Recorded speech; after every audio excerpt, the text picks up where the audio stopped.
نحمده ونصلي على رسوله الكريم اما بعد قال النبي صلى الله عليه وسلم خيركم من تعلم القرآن وعلمه وقال النبي صلى الله عليه وسلم لا يؤمن أحدكم حتى يكون هواه تبعا لما جئت به أو كما قال عليه الصلاة والسلام۔ معزز حاضرین سامعین، ہمارے اسٹیج پر اس علاقے ہی نہیں بلکہ بہار کی بہت ہی بزرگ اور معروف شخصیت اور اللہ کے مقربین بندوں میں جو اس وقت ایک مقرب ہیں، حضرت مولانا سید ابو الخیر جبرائیل صاحب دامت برکاتہم یہاں تشریف رکھتے ہیں۔ میں ان کے سامنے ابھی طفل مکتب ہوں، لیکن بات جب شریعت کی آئے گی، چونکہ یہ جلسہ شریعت کا ہو رہا ہے، اسلام کے نام پر ہو رہا ہے، قرآن کے نام پر ہو رہا ہے۔ اے لوگوں، قرآن نے کیا حکم دیا؟ یا ایھا النبی قل لازواجک وبناتک ونساء المؤمنین۔ قرآن نے یہ نہیں کہا کہ عورتوں کے راستوں کو اس طرح سے چھوڑ کر مردوں کے سامنے کر دیا جائے۔ یہ جلسہ دستار بندی ہے، یہ جلسہ قرآن ہے۔ یہاں بزرگ ہستی بیٹھی ہوئی ہے۔ کہا گیا کہ اپنا چچیرا بھائی غیر محرم ہے اور یہ تو عام آدمی کا مجمع ہے۔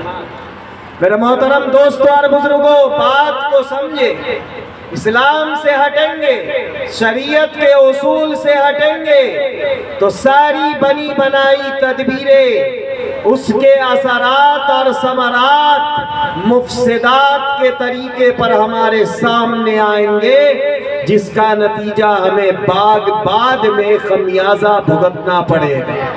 اللہ نے قرآن میں کہا ہے نبی کی بیویوں، آپ اپنے نبی اپنی بیویوں، بیٹیوں اور مسلمان کی عورتوں سے کہہ دیجئے کہ وہ مردوں کے سامنے بے پردہ، بے محابہ، بے ضرورت نہ آیا کرے، بلکہ جلسہ وہ چیز ہے جس میں عورتوں کی حاضری کسی بھی اعتبار سے مناسب ہی نہیں ہے، کسی اعتبار سے حکم ہی نہیں ہے۔ یہ شریعت کی باتیں، شریعت کو سمجھنے کی باتیں ہیں۔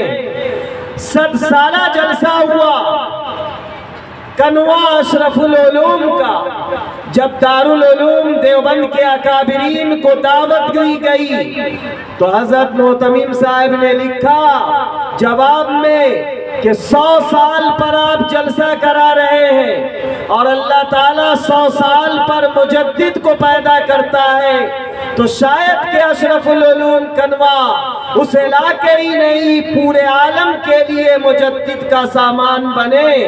تو جلسے کی ترتیب آپ نے کیا رکھا ہے؟ جلسہ کرا رہے ہیں یا میلہ کرا رہے ہیں؟ تو حضرت نے فرمایا، مولانا زبیر قاسمی رحمت اللہ علیہ چندر سین پوری نے، کہ حضرت جلسہ بالکل دن میں ہی ہوگا، عورتیں تو دور، ایک 5 سال کی بچی کو بھی پر مارنے کی اجازت نہیں ہوگی 3 دن کے اندر۔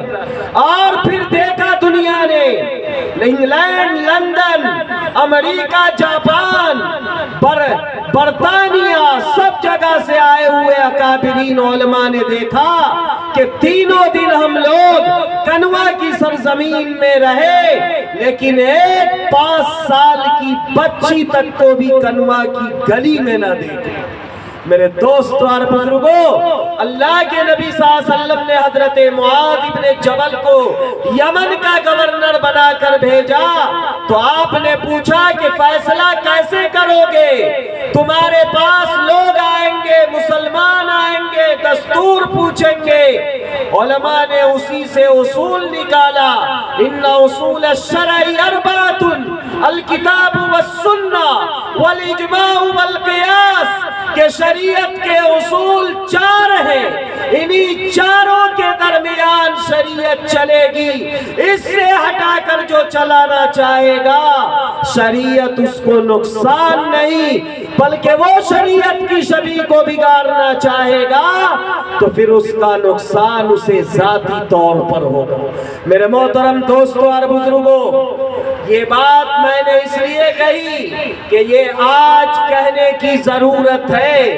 حدیث پاک کے اندر آتا ہے، ابو سعید خدری رضی اللہ عنہ راوی ہے، من رأى منکم منکرا فلیغیرہ بیدی، جو تم میں سے شریعت کے خلاف کام ہوتا دیکھے اسے اگر طاقت ہو تو ہاتھ سے روک دے، اور اگر نہیں تو زبان سے، اور اگر نہیں تو اس کو دل میں برا سنے سمجھے، وَذَلِكَ أَضْعَفُ الْإِيمَانِ، اور یہ ایمان کا سب سے کمزور درجہ ہے۔ اکابر کی موجودگی ہے، اہل علم کا مجمع ہے، اصول پر نظر رکھنے والے حضرات ہیں، یہ قرآن عظیم الشان کتاب کو سینے میں بسانے والوں کے لیے یہ جلسہ منعقد کیا گیا ہے۔ میرے محترم دوستو اور بزرگوں، رسول نبی پاک صلی اللہ علیہ وسلم نے فرمایا، خیرکم من تعلم القرآن وعلمہ، تم میں سب سے بہترین انسان وہ ہے جو قرآن کو سیکھتا ہے، جو قرآن کا سکھانے والا ہے۔ تو استاد بھی سب سے بہترین انسان اور شاگرد بھی سب سے بہترین انسان۔ قرآن اللہ نے سکھایا جبرائیل کے ذریعے امام الانبیاء سرور دو عالم جناب محمد الرسول اللہ صلی اللہ علیہ وسلم کو۔ میرے محترم دوستو اور بزرگوں، آج ہم دیکھتے ہیں، ہم لوگ جگہ جگہ دیکھتے ہیں، یوٹیوب پر دیکھتے ہیں، ویڈیو میں دیکھتے ہیں کہ عجیب وبا چل گئی ہے، مکتبوں میں بھی، مسجد میں مکتب چل رہا ہے، وہاں پڑھانے والے بھی اہل علم، پڑھنے والے بھی اہل علم، مسجد اللہ کا گھر، لیکن عجیب وبا چلی ہے۔ جب زمانے میں کوئی وبا چلتی ہے تو وہ لپیٹ میں لوگوں کو لیتی ہے۔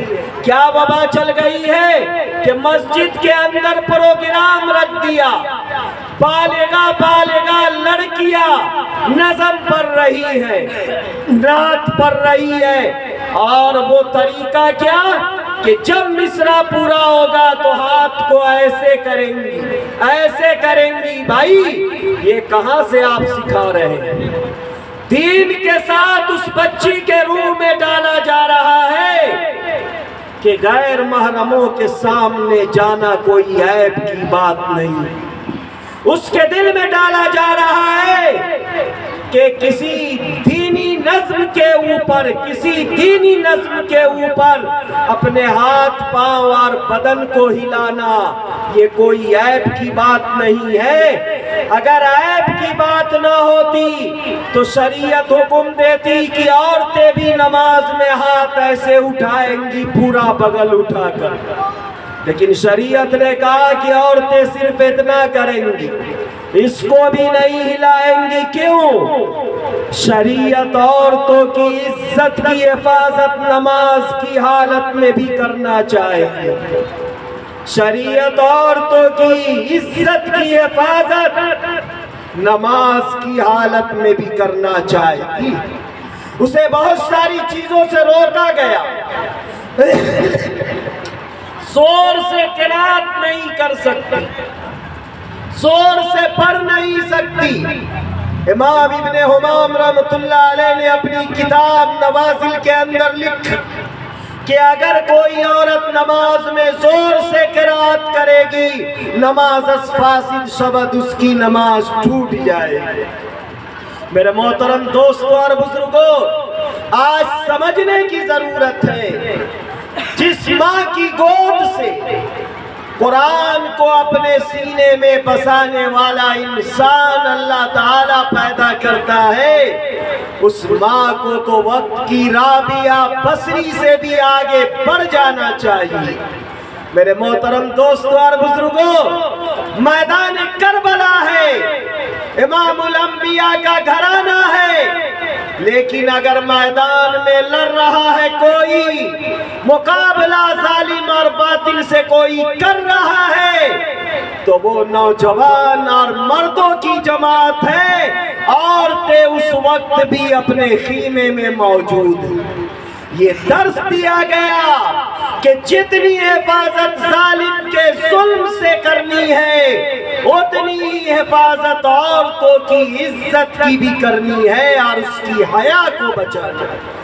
اے میرے محترم دوستو اور بزرگوں، نبی پاک صلی اللہ علیہ وسلم کی وہ حدیث ہم نے نہیں سنی کہ الحیاء والایمان قرنا، حیا اور ایمان دونوں ساتھی ہیں، جہاں حیا ہوگی وہاں ایمان ہوگا، اور جہاں حیا نہیں ہوگی ایمان وہاں سے رخصت ہو گیا ہوگا۔ ایک روایت ہے بخاری کی، اذا لم تستحی فاصنع ما شئت، کہ جب تیرے اندر حیا ختم ہو جائے تجھے اختیار ہے جو چاہو کرو۔ میرے محترم دوستو اور بزرگوں، آج ہمارا معاشرہ کہاں چلا گیا؟